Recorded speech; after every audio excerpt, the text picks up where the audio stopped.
আজকের টপিকস হচ্ছে প্যারালাইসিস। এই প্যারালাইসিস অসুখটা খুবই সমস্যাদায়ক।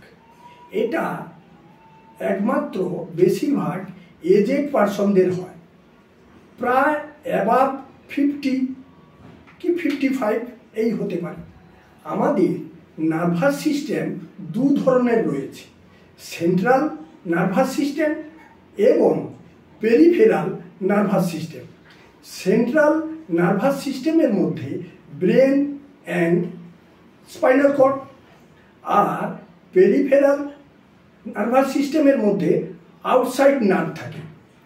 এই অসুখে চলৎ শক্তি রহিত হয়ে যায় এবং লোকোমোটর অ্যাটাক্সিয়া দেখা দেয়। এই লোকোমোটর অ্যাটাক্সিয়াটা কি?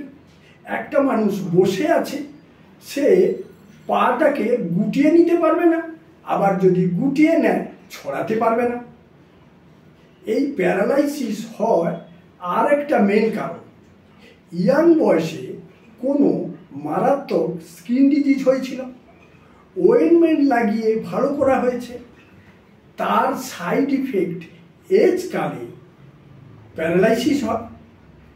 আরও একটা মেন কারণ, এটা আমার ধারণা 100 জনের 99 জনও জানে না।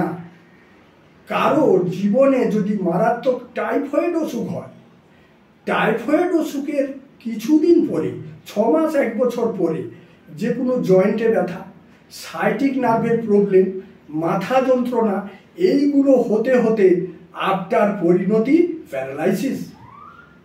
এই প্যারালাইসিস অসুখে আমাদের হোমিওপ্যাথিক খুব সুন্দর ট্রিটমেন্ট রয়েছে, কিন্তু এর পাশাপাশি ফিজিওথেরাপি করলে পেশেন্ট চমৎকার এবং মিরাকেলভাবে রেজাল্ট দেয়।